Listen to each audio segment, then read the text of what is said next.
जमुई, औरंगाबाद, गया और नवादा, क्या है इस बार जनता का इरादा?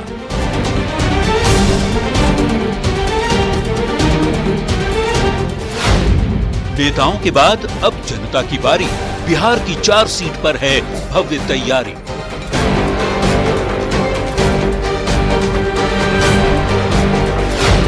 सुबह 7 से शाम 6 बजे तक डालिए वोट।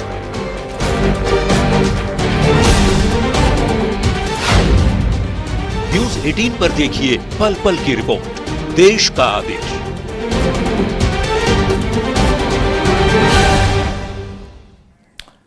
चलिए खबरों में आते हैं। छपरा में रोहिणी आचार्य ने विवादित बयान दिया है। आरजेडी प्रत्याशी रोहिणी आचार्य ने बीजेपी प्रत्याशी राजीव प्रताप रूडी पर हमला बोल दिया। रोहिणी ने रूडी को बेवकूफ करार दिया। पत्रकारों से बातचीत हो रही थी और रोहिणी आचार्य ने राजीव प्रताप रूडी पर जमकर हमला बोला। रोहिणी ने कहा कि वो जनता के बीच नहीं रहते हैं, जबकि वो चुनाव जीतने के बाद जनता के बीच रहकर सेवा करेंगी।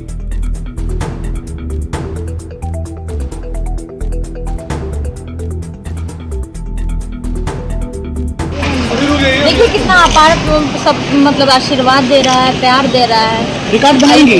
बेवकूफी आदमी है जो बार बार भाग जाता है, बस खाली 5 साल में एक बार आता चेहरा चमकाने के लिए। हाँ, ये आशीर्वाद प्यार छोड़ करके कोई बेवकूफी आदमी होगा ना जो भागता होगा। और इधर राजीव प्रताप रूडी को बेवकूफ नेता बताने पर बीजेपी और जेडीयू ने रोहिणी आचार्य पर हमला बोल दिया है।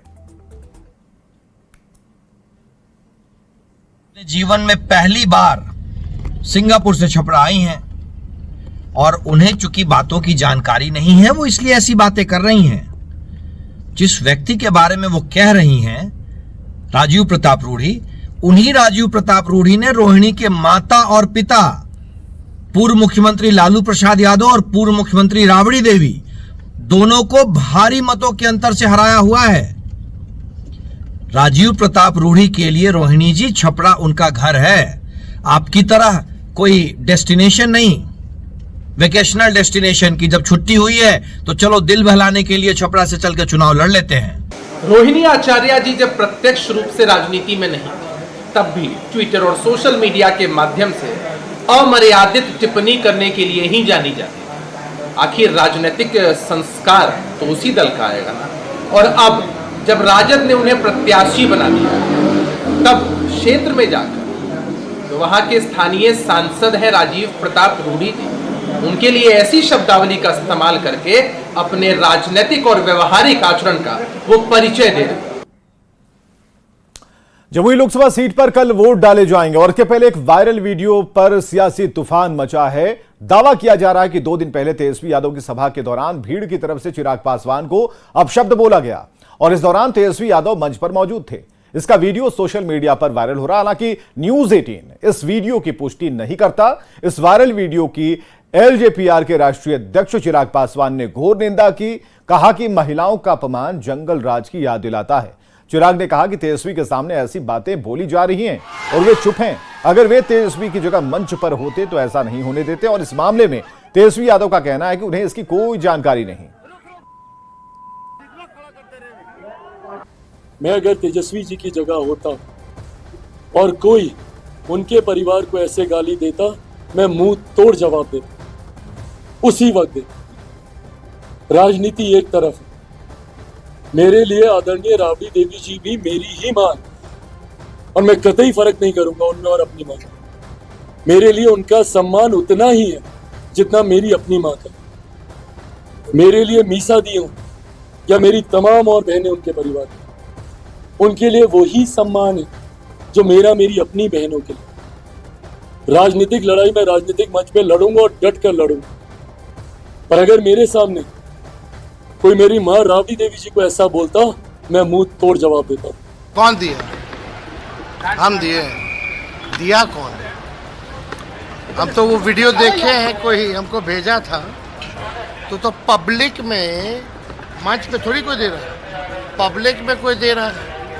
कोई भी बना के दे सकता है। ऐसे तो मेरे बारे में भी लोग देते होंगे, तो इस पे बात का बतंगड़ क्यों बनाना? अगर ऐसी बात मेरे सामने मेरे कान तक आई होती तो ये सब कोई टॉलरेट करता है जी। और चुनाव के दौरान कौन बेवकूफ़ होगा जो ऐसी बातें करेगा? तो ये सब पब्लिक नीचे है, पब्लिक में कौन है क्या है वो अपना वीडियो बना रहा है, तो पब्लिक में से ना आया है वो वीडियो। देखें आप लोगों को क्या लग रहा है हम भाषण दे रहे हैं? हजारों लोग हैं, हजारों में से कोई नीचे एक वीडियो बना करके नीचे से डाल रहा है, ये नहीं कि मत से डाल रहा है, तो इसमें क्या मतलब है भाई? और गाली विवाद के बाद न्यूज 18 से एक्सक्लूसिव बातचीत में एलजेपीआर के राष्ट्रीय अध्यक्ष चिराग पासवान ने कहा कि महिलाओं का अपमान जंगल राज की याद दिलाता है। अगर मैं होता तो रोकने की कोशिश करता, गाली किसी को बर्दाश्त नहीं होती है। चिराग पासवान जी, आपका अभिनंदन है न्यूज 18 पर। मेरा पहला और सीधा सवाल है कि चुनाव का स्तर इतना गिर गया है कि खुलेआम गाली गलौच हो रहा है, और ये दुर्भाग्यपूर्ण है जिस तरीके से भाषा की मर्यादा को हर बीते चुनाव के साथ तार तार किया जा रहा है। और अफसोस इस बात का नहीं है कि जिस भाषा का इस्तेमाल किया, लोगों ने कुछ ऐसे असामाजिक तत्व होते हैं जो कई बार ऐसी भाषा का इस्तेमाल कर लेते हैं, बट अफसोस इस बात का है कि जिस तरीके से उनके दल के सबसे बड़े नेता उस मंच पर मौजूद थे और वो इन तमाम बातों को सुनते रहे और खामोश रहे, एक प्रतिक्रिया भी रोकने की तो दूर, कोई प्रतिक्रिया ही उनकी तरफ से नहीं आई। Rather he was standing quite to make sure कि जब तक वो बोल रहे हैं वो अपनी बातों को पूरा बोल लें, तब तक वो मंच पर भी खामोश तेजस्वी खड़े रहे, बगल में उनकी प्रत्याशी खड़ी हुई थी। तो ये दर्शाता है कि राजनीति में अब भाषा का स्तर सबसे निचले स्तर पर जा चुका है। चिराग जी, क्या ये पॉलिटिकल लड़ाई पर्सनल लड़ाई बन गई है, इसलिए मां बहन की गाली तक बात कारण नहीं है ना पर्सनल बनने का, सिर्फ और सिर्फ राजनीतिक लाभ के लिए आप दूसरे को डिमीन करके, दूसरे को डाउनसाइज करके, दूसरे को नीचा दिखाकर, उनके ऊपर गालियां देकर आप आगे बढ़ने की सोच रखेंगे, ये कतई जायज नहीं है। तेजस्वी यादव की सभा में अपशब्द बोले जाने के मामले को लेकर एनडीए की महिला नेता निर्वाचन आयोग पहुंची और निर्वाचन आयोग से कार्रवाई की मांग की, साथ ही तेजस्वी यादव के खिलाफ एफआईआर दर्ज करने की मांग की।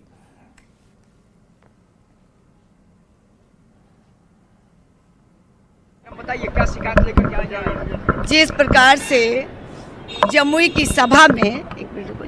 सभा में महिला के बारे में मंच और मंच के नीचे अपशब्द का प्रयोग किया गया, तो ये इस लोकतंत्र में इस तरह की गाली गलौज करने की परंपरा हमारे यहाँ नहीं रही है।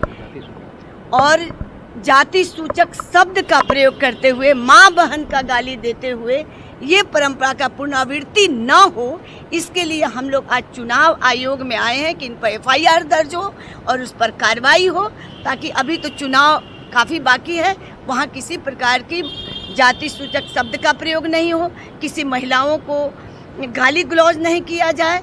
इसके लिए आज हम लोग अपना इंसाफ मांगने आए हैं। जो तेजस्वी जी के मन से ये सब हुआ है, तेजस्वी जी के सामने उनके कार्यकर्ताओं के द्वारा हुआ है, उनके नेताओं के द्वारा किया गया, तो उन पर जांच करे, इलेक्शन कमीशन देखे और वहां का पूरा वीडियो क्लिप देखे कि किसने किया और उस पर केस हो, नहीं हो तो तेजस्वी जी पर केस हो। चिराग पासवान के परिवार को अपशब्द बोलने के मामले में सम्राट चौधरी का बयान सामने आया। सम्राट चौधरी ने कहा यह अशोभनीय है, पीड़ादायक है और इस पर चुन चुन कर कार्रवाई होगी, इतना मैं कंफर्म करता हूं। ये देश के दलितों के मसीहा स्वर्गीय रामविलास पासवान जी के पत्नी को और श्री चिराग पासवान जी की माता जी को जिस तरह गाली गलौज राष्ट्रीय जनता दल के द्वारा किया जा रहा है, यह अशोभनीय है, दुख है, पीड़ादायक है और जरूर कार्रवाई होगी, चुन चुन कर कार्रवाई होगी, इतना कंफर्म करता हूं। एक भी व्यक्ति जो गाली देने वाले लोग हैं उसको बचने नहीं छोड़ेंगे। बीजेपी नेता संजय जायसवाल ने कहा कि आरजेडी का ट्रैक रिकॉर्ड अपहरण, डकैती, नीचता की सीमा तक का है और शालीनता चरित्र बीजेपी के नेताओं का स्वभाव है। महागठबंधन का ट्रैक रिकॉर्ड और राजद का ट्रैक रिकॉर्ड अपहरण, डकैती, निकृष्टता की सीमा का है, वह उनका स्वभाव है। और शालीनता और चरित्र भाजपा के नेताओं का, एनडीए के नेताओं का स्वभाव है, वो अपनी निकृष्टता की सीमा छोड़ने को तैयार नहीं है, तो हम भी अपनी शालीनता की सीमा नहीं छोड़ेंगे। तेजस्वी यादव की सभा में चिराग पासवान के परिवार को अपशब्द बोलने के मामले पर बीजेपी नेता शाहनवाज हुसैन ने हमला बोला है। शाहनवाज हुसैन ने कहा आरजेडी के सभी नेता और खासकर तेजस्वी यादव देखते रहे, लेकिन उन्होंने कुछ नहीं किया। बिहार में ये क्या हो रहा है? किस तरह की भाषा महागठबंधन के नेता बोल रहे हैं? जिस तरह से चिराग पासवान जी को लेकर, उनकी मां को लेकर खुलेआम गाली बकी गई है और राजद के नेता तेजस्वी यादव सब देखते रहे, ये किसी ने रोका तक नहीं। इससे बढ़कर दुर्भाग्यपूर्ण नहीं कुछ हो सकता। तेजस्वी यादव का एक बार फिर नीतीश प्रेम देखने को मिल रहा है। सीएम नीतीश के स्वास्थ्य को लेकर चिंता जताते हुए कहा कि छल बल के साथ उन्हें भ्रमित किया जा रहा है। आदरणीय मुख्यमंत्री जी के प्रति हमारी पूरी सहानुभूति है, हमारे आदरणीय हैं और हम उनका हमेशा सम्मान करेंगे। और आप लोग सब लोग जानते हैं कि उनके दल में जो 2-4 लोग हैं, उनके वजह से जो है उनकी छवि को जो है धूमिल किया जा रहा है, उनका इस्तेमाल किया जा रहा है। नीतीश कुमार पर तेजस्वी यादव के दिए बयान पर बिहार में राजनीतिक सरगर्मी तेज हो गई है। बीजेपी और जेडीयू ने तेजस्वी यादव के बयान पर पलटवार करते हुए कहा कि अब तेजस्वी की दाल नहीं गलने वाली। वहीं आरजेडी और कांग्रेस ने तेजस्वी के बयान का समर्थन किया। तेजस्वी यादव जी को शायद अपने परिवार का मामला याद आ रहा है। वो भूल गए कि उनके भाई तेज प्रताप यादव ने संजय यादव पर किस तरह का आरोप लगाया था, हत्या तक का आरोप लगाया था। तेजस्वी जी अपने जो आपकी हीन भावना है उससे बाहर निकलिए।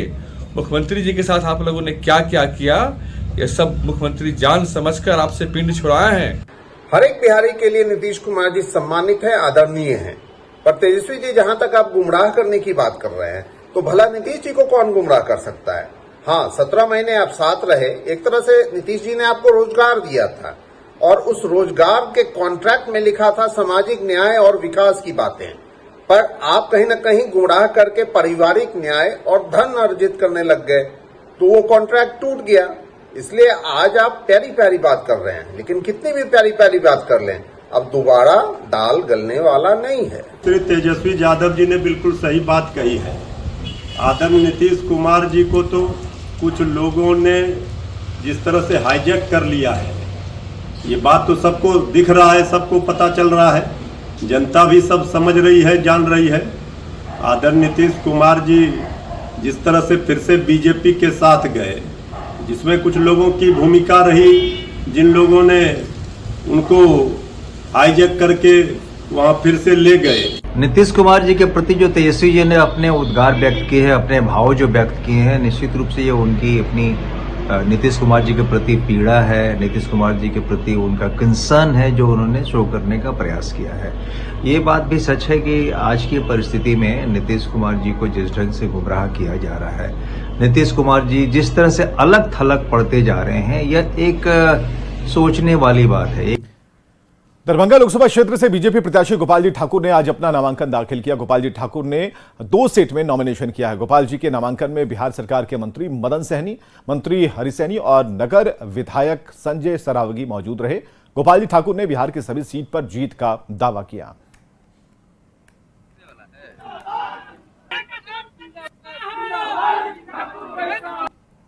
कार्य किया गया है, उससे लोगों में, आम नागरिकों में इतना उत्साह है, जो लाखों की तादाद में आप मेडिकल मैदान से समाहरणालय तक देख रहे हैं, जो लोग उमड़ करके आशीर्वाद देने मुझे यहाँ पहुँचे हैं।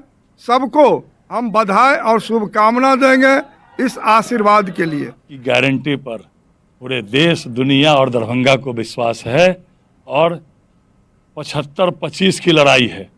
75 एनडीए और 25, जो 25 में कितना घटेगा अगले 15 दिन में, ये हम लोग को देखना है। इधर 75, उधर 25, और 25 में भी जो है 10-15% घटने ही वाला है। तो आप समझ लीजिए कहीं कोई टक्कर में नहीं है। सुपौल से आरजेडी प्रत्याशी और सिंहेश्वर विधानसभा के विधायक चंद्रहास चौपाल ने अपना नॉमिनेशन दाखिल कर दिया है। जीत का दावा करते हुए कहा कि अगर उनकी सरकार बनती है तो कोसी सुरक्षा बांध बनाया जाएगा, ताकि लोगों को हर साल बाढ़ से तबाही नहीं झेलनी पड़ेगी।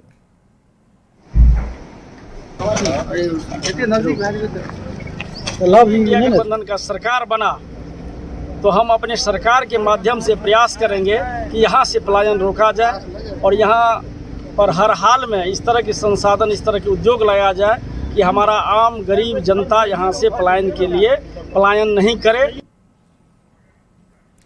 लोकसभा चुनाव से पहले आरजेडी को झटके पर झटका लग रहा है। पूर्व सांसद बुलो मंडल आरजेडी छोड़ जेडीयू में शामिल हो गए हैं। जेडीयू कार्यालय में सीएम नीतीश ने सदस्यता दिलाई और इस दौरान बुलो मंडल ने कहा कि सभी मामलों का जवाब दूंगा। सब ठीक है ना?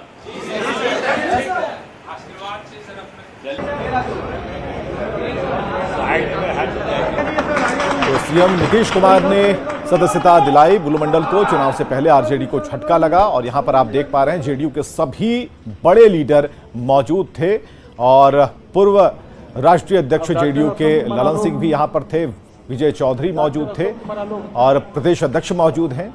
तो बुलो मंडल को सदस्यता दिलाई गई और कहीं ना कहीं चुनाव से पहले जो एक मैसेज है वो गया है कि आरजेडी के जो बड़े नेता हैं, जो सांसद पूर्व सांसद थे बुलो मंडल, उन्होंने पार्टी छोड़ दी और अब ये बुलो मंडल ने कहा है कि हम सारी सच्चाई जनता के सामने रखेंगे। तो चुनाव से पहले आरजेडी को झटका, जेडीयू में शामिल हुए पूर्व सांसद बुलो मंडल, खुद नीतीश कुमार मौजूद थे, उन्होंने सदस्यता पार्टी की सदस्यता दिलाई है उन्हें और सीएम नीतीश कुमार को आप देख पा रहे हैं, उन्होंने सदस्यता दिलाने के बाद कहा भी कि सब ठीक है ना। तो ये तस्वीर बेहद खास है क्योंकि आरजेडी खेमे से पूर्व सांसद बुलो मंडल आरजेडी का साथ छोड़कर अब जेडीयू में शामिल हो गए।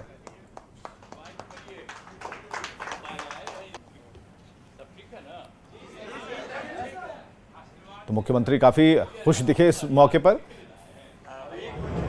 आज आदरणीय मुख्यमंत्री जी ने आस्था व्यक्त करते हुए मैंने जनता दल यू में अपना योगदान देने का काम किया कि अब जो पुराने राष्ट्रीय जनता दल थी लालू यादव, वो राष्ट्रीय जनता दल अब रही नहीं और उसमें जो आंतरिक लोकतंत्र पार्टी के अंदर होता है वो पूरी तरह से समाप्त हो। इस जदयू कार्यालय के परिसर में हम लगातार पिछले कई हफ्तों से थोड़े थोड़े अंतराल पर मिलते रहे और एक एक करके बड़ा जत्था राजद या अन्य दलों को छोड़कर जनता दल यू की सदस्यता ग्रहण कर रहे हैं और जनता दल यू को मजबूत बनाने का संकल्प ले रहे हैं। और ये आपके सामने हर बार जिन लोगों ने भी सदस्यता ली है वो स्पष्ट रूप से उन्होंने कहा है कि हमारे नेता और मुख्यमंत्री नीतीश कुमार जी के नेतृत्व में बिहार में जो तरक्की हुई है मुख्य रूप से सबके आकर्षण का केंद्र बिंदु यही है। अति पिछड़े समाज से और अति पिछड़ा समाज में भी जो सबसे ज्यादा अति पिछड़ा है गंगोत्री समाज, उस समाज से बुलो मंडल जी आते और अभी आपने बुलो मंडल जी ने जो अपने मन की पीड़ा कही उसको भी आप लोगों ने सुना है।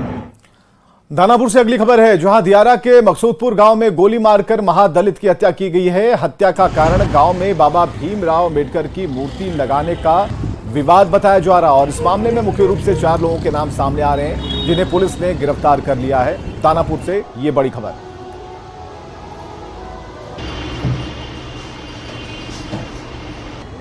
एक विवाद उत्पन्न हो गया था एक प्रतिमा के चलते, जो कि एक पब्लिक प्लेस पे स्कूल के बगल में लगाई जानी थी अम्बेडकर जी के, परंतु कोई ना परमिशन वगैरह नहीं था या इन्फॉर्मेशन भी नहीं था, तो इस पर कुछ आगे कार्रवाई हो नहीं सकी थी। ये विवाद थोड़ा फिर बढ़ गया और उसी के चलते कल रात में एक ग्रुप द्वारा दोनों ही में आपस में टकराव वगैरह हुआ। एक ग्रुप ने गोली चला दी, तो गोली चलने की वजह से युवक की मृत्यु हुई। और खबरें लगातार जारी हैं, बने रहिए हमारे साथ।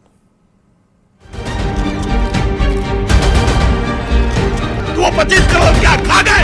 अगर घोटाला हुआ तो जेल भेजो। बीजेपी और जेडीयू मिलकर ही बिहार का विकास कर सकता है। डॉक्टर जावेद का खेल खत्म है किसी का। हमने जिसे जिताया था उस पार्टी का नाम था कांग्रेस, और हमने सोचा था कि किशनगंज में वो करेगी प्रोग्रेस, लेकिन इस बार हम लोगों ने ठाना है, तीर निशाने पे लगाना है